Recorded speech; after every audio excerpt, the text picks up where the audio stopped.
number 6 Alabama, at number 10 LSU. Alabama is a 13-point favorite, even though they're a one-loss team, and even though LSU is the number 10 ranked team.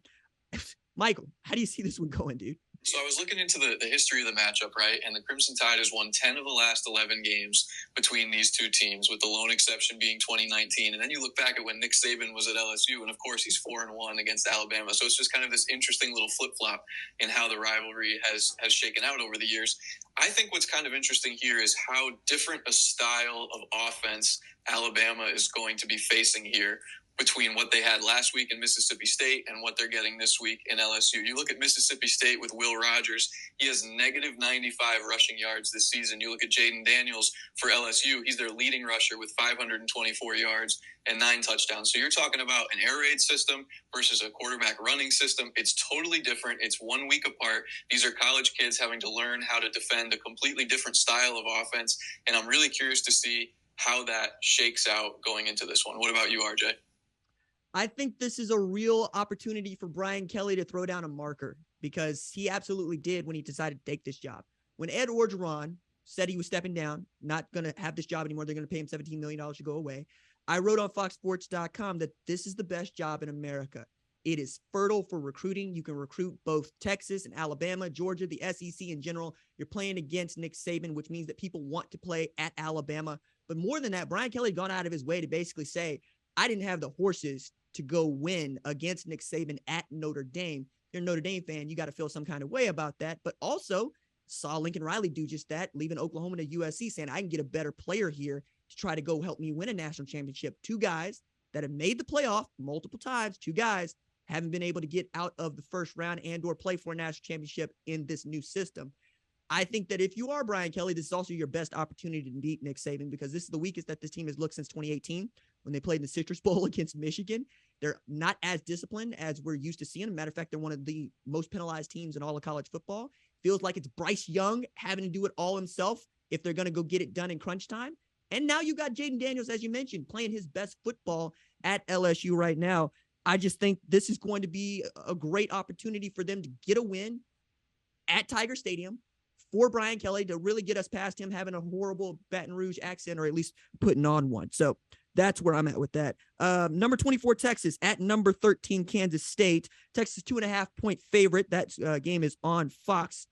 FS1, not on Fox. Network of Fox. How do you see this one going, Michael? Man, it kind of depends who plays quarterback for Kansas State, right? Like, this is the real interesting question, because you look at the 2 options. Of course, Adrian Martinez was the starter going into the season, and in the 6 games where he started, Kansas State averaged 244 rushing yards a game. And then you look at the 2 games where he was replaced by Will Howard because of injury, and they average way less, 179 rushing yards a game. So again, we're talking about an opposing defense at Texas and defensive coordinator Pete Kwiatkowski that has to prepare for 2 completely different styles and not knowing who's going to play quarterback for Kansas State. You know, I know you love Deuce Vaughn. He's a heck of a player, and I think he's going to be huge in this matchup regardless, because he's one of those guys, I think, that once he gets rolling, you just ride him and see what he can do over and over and over again. And whether, you know, Adrian Martinez plays and maybe he's still slightly banged up, they don't want to run him as much as if he was 100% healthy. I just think Deuce Vaughn can be the focal point of this offense regardless of who plays quarterback, and maybe that's the identity that they need to adopt moving forward. You're right. I love me a short king, and I love me some Deuce Vaughn, right? I also make this point. He's the only returning first-team All-American in this entire conference. That counts for everything as far as I'm concerned. We talk about how great Bijan Robinson is. We talk about what it was like for Iowa State to have to replace one Breece Hall. We've talked about how good Eric Gray has been at Oklahoma, and yet the dude with All-American on his back wears 22 in Manhattan. So, yeah, you get to hand that dude the football, throw that dude the football. But you also got a really great problem if you're a Colin Klein. Like, I understand Adrian Martinez is the guy. If he's healthy, you go with him. But you know now that you have Will Howard, who can come in and win you important football games. And that skull dragging that they gave to Oklahoma State, 48-0, it's 35-0 at half, and Will Howard was a game-time decision going into that. Even he didn't know that he was going to start until they said, hey, Adrian can't go. It's on you, big dog. And he went out there and got it. Now carry that momentum into the most talented team in all the Big 12. Full stop. Texas has the talent, the personnel on its roster to beat anybody they play. They just don't always play to their potential. if you are Texas, this is also an opportunity for you to try to fight back into the Big 12 race. I don't think you can do that without a win against Kansas State this weekend. And Kansas State would like nothing more than to come off of beating Oklahoma State, who is ranked, and hand Texas, who is ranked, yet another loss. I'm fascinated by this one.